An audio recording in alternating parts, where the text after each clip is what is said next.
मी जरा बाहेर जाऊन येते. कुठे निघालीस? बाजारात जाऊन येते. भाजी बिजी आणायचे आणि काही किडूक मिडूक सामानही आणायचं आहे. येताना डेंटिस्टकडे पण जाऊन येईन. डेंटिस्टकडे कशाला? अगं दात दुखतोय. अजून कुठेतरी अविनाश बद्दल सॉफ्ट कॉर्नर वाटत असेल आणि असं वाटत असेल तर त्याच्यात आश्चर्य वाटून घेण्यासारखं काही नाही. आपल्या मुलीवर संशय घेता तुम्ही असा?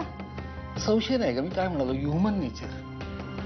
आणि बघ, असं वाटण्यात काही चूक नाही. काय त्या दिवशी नाही का तिने मला बघ पोलिसात फोन करून दिला नाही. अहो असं काय करता? त्या मुलाने जे काही प्रताप दाखवले ना त्याचा सर्वात जास्त त्रास नैनाला झालाय. पण तिने त्याला माफ केलं कारण नैना मनाने फार चांगली आहे. ती कशाला त्याला पाठीशी घालणार हो? तुम्ही म्हणाल तसा.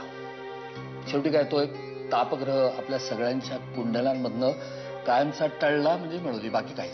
मला माहित आहे ना, अविनाशमुळे तुला आणि तुझ्या कुटुंबाला खूप त्रास झालाय.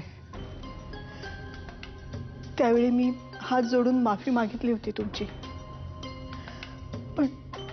पण आता अविनाश खूप बदललाय. आधीच्या सारखा नाही राहिला तो. माझ्या शुभेच्छा आहेत त्याच्या पाठीशी. तो आधीसारखा नाही राहिला तशी मीही आधीसारखी नाही राहिले. काहीच आधीसारखं नाही राहिलंय. मला माझा संसार आहे, आता माझा नवरा आहे, माझी मुलगी आहे.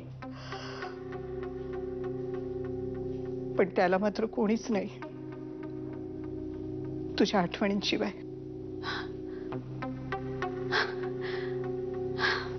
हे तुम्ही बोलताय? मला कमाल वाटते तुमची. म्हणूनच म्हणते, काहीही न बोलता फक्त 10 मिनिटं मला जे सांगायचे ते तू ऐकून घेशील प्लीज? फक्त 10च मिनिटं. 11व्या मिनिटाला मी या घराच्या बाहेर असेल. मी तुला अडवणार नाही. केली घरी सगळं ठीक आहे ना? म्हणजे नयनाच्या सगळ्या शंकांचं निरसन झालं ना? त्याच्याशी तुला काय करायचं? काय यार, मित्र म्हणून खांद्यावर घेतलं तर माझाच कान चावतोस. अरे खरं तर तू माझे आभार मानायला हवेस. म्हणजे त्यावेळी मी जर माझा प्रेझेन्स ऑफ माइंड दाखवला नसता ना तर नयनासमोर सगळं पितळ उघडं पडलं असतं तुझं. आणि त्यावेळी काय म्हणाला होतास बरं तू? की मी काही जरी सांगितलं तरी नयनाचा त्याच्यावर विश्वास बसणार नाही, बरोबर ना? हाच कॉन्फिडन्स अजून आहे बायकोबद्दल? जर असेल ना तर तो ओव्हर कॉन्फिडन्स आहे. नाही म्हणजे तुझ्या बायकोचा तुझ्यावर जर खरोखरीच आंधळा विश्वास असताना तर तिनं मला फोन केला नसता.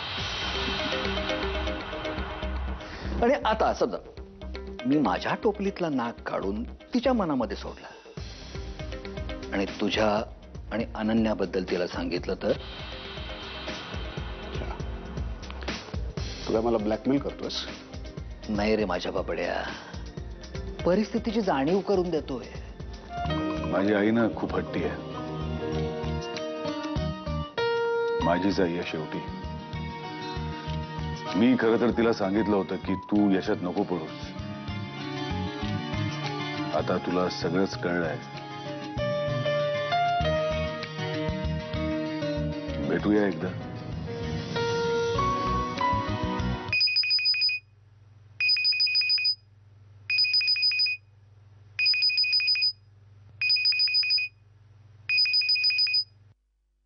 हाय स्वीटहार्ट. चिडलेस अजून माझ्यावर? हॅलो, बोलत का नाही आहेस?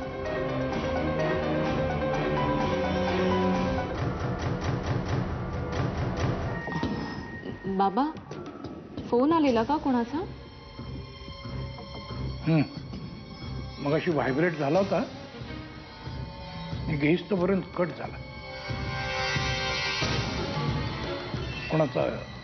अभयचा होता का? नाही, अननोन नंबर होता.